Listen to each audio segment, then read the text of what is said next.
आज हम पढ़ेंगे पॉलिटिकल का चैप्टर नंबर 1 का सेकंड पार्ट, शीत युद्ध। हेलो दोस्तों, मैं हूं आपका दोस्त अनुज वर्मा और आप देख रहे हैं एजे एजुकेशन वर्ल्ड। आइए स्टार्ट करते हैं। शीत युद्ध का आरंभ कब हुआ? शीत युद्ध का आरंभ द्वितीय विश्व युद्ध की समाप्ति के बाद हुआ। मतलब शीत युद्ध का आरंभ कब हुआ? द्वितीय विश्व युद्ध की समाप्ति के बाद। द्वितीय विश्व युद्ध जो खत्म हुआ था वह 1945 में खत्म हुआ था। उसके तुरंत बाद ही शीत युद्ध का आरंभ हो गया था। द्वितीय विश्व युद्ध के पश्चात किन दो शक्तियों का उदय हुआ? जब द्वितीय विश्व युद्ध खत्म हो गया तो जो सबसे ताकतवर दो शक्तियां बची वो अमेरिका और सोवियत संघ थी, जो एक बड़े तबके के रूप में उभर कर आई, जिनके पास अस्त्र शस्त्र थे, आधुनिक शस्त्र थे। क्यूबा मिसाइल संकट के समय अमेरिका के क्यूबा के तथा सोवियत संघ के राष्ट्रपति का नाम बताइए।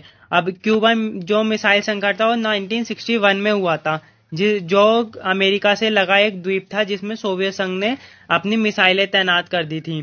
तो क्यूबा मिसाइल संकट के समय अमेरिका के राष्ट्रपति जॉन एफ कैनेडी थे, क्यूबा के राष्ट्रपति फिदेल कास्त्रो और सोवियत संघ के राष्ट्रपति निकिता क्रुश्चेव थे।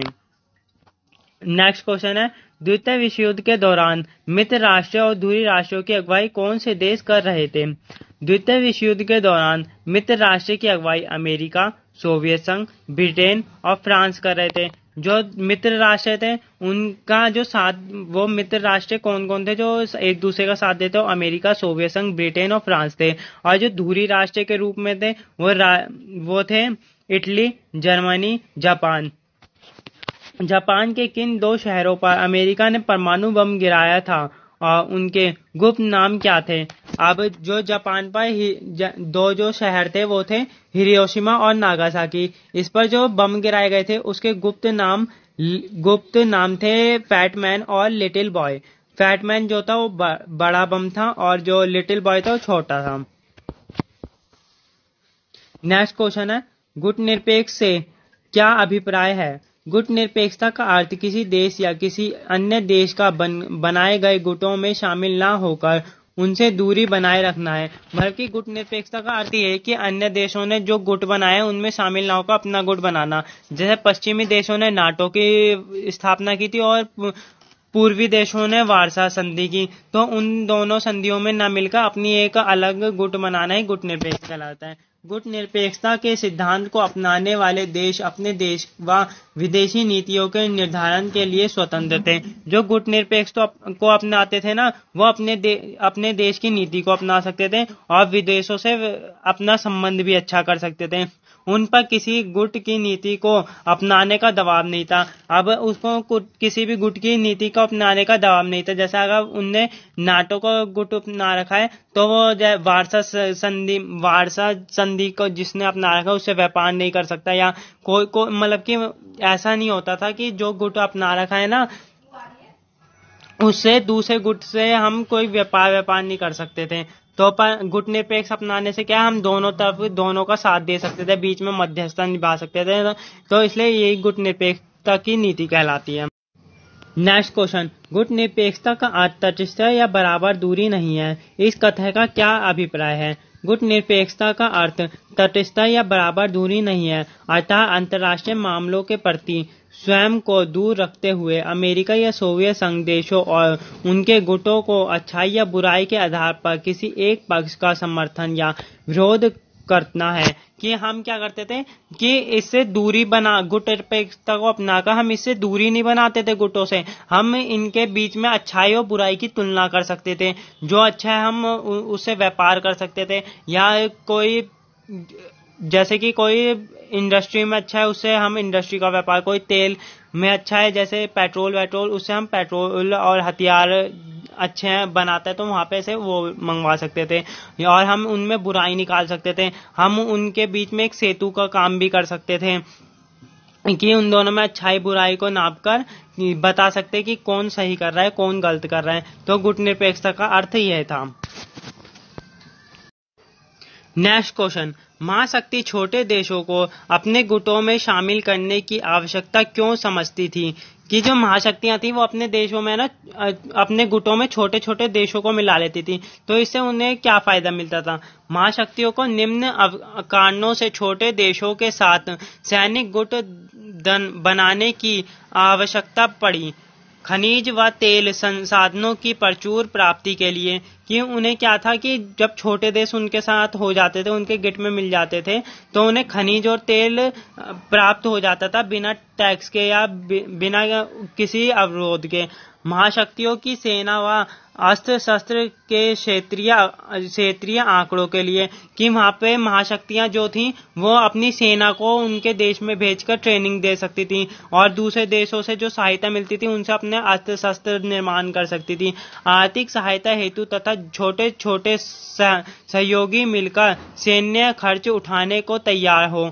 और क्या होता था, जो छोटे छोटे देश थे वो उन आर्थिक सहायता देते थे बड़ी शक्तियों को, जिससे वो अपने सैन्य का खर्च उठाती थी।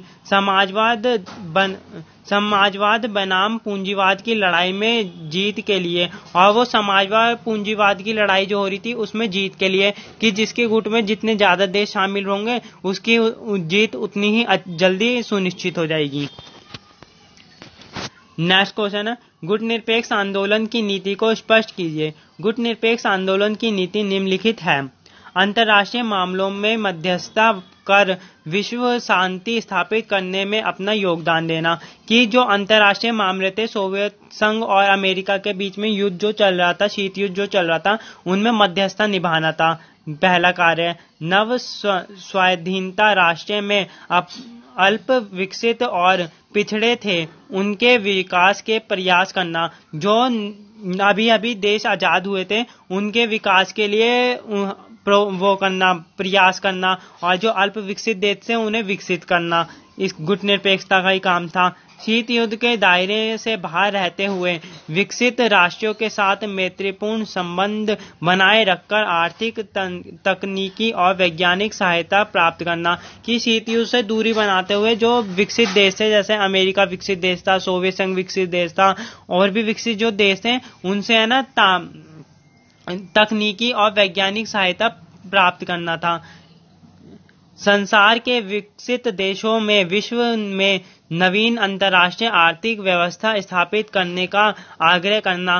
कि संसार के जो विकसित देश हैं उनसे ये आग्रह करना कि वो नवीन आर्थिक व्यवस्था स्थापित करें जिससे विश्व व्यापार प्रणाली में सुधार हो सके। निशस्त्रीकरण को बढ़ावा देना, और निशस्त्रीकरण को बढ़ावा देना था जिससे जो परमाणु हथियार है जो बहुत अधिक विनाश कर सकते हैं उन्हें रोकना था। नेक्स्ट क्वेश्चन है, भारत की गुट निरपेक्षता की नीति की आलोचना क्यों की गई? इसकी निम्न दो आधार पर आलोचना की गई। भारत की गुट निरपेक्षता की नीति सिद्धांत विहीन है। जो भारत की गुट निरपेक्षता की नीति है वो सिद्धांत विहीन है, उसका कोई सिद्धांत नहीं है। गुट निरपेक्षता को बनाए रखने के नाम पर भारत अपने राष्ट्रीय हितों को प्रोत्साहित किया है। कि गुट निरपेक्षता को बनाए रखने के लिए भारत क्या करता है, अपने राष्ट्रीय हितों को पूरा करता है। इसी कारण से राष्ट्रीय मामलों में महत्वपूर्ण समय पर भी निर्णय लेने से बचा। विरोध राष्ट्रीय मामलों में भी अपना निर्णय लेने से बचता है। यह कहा गया कि भारत में कई बार विरोधाभासी चित्र अपनाया गया। यद्यपि भारत दूसरे की गुटों में शामिल होने के लिए आलोचना करता था। कि भारत क्या करता था कि वो कहता था कि ना सोवियत संघ में शामिल हो, ना अमेरिका में शामिल हो, जो शामिल होता था उनकी आलोचनाएं करता था।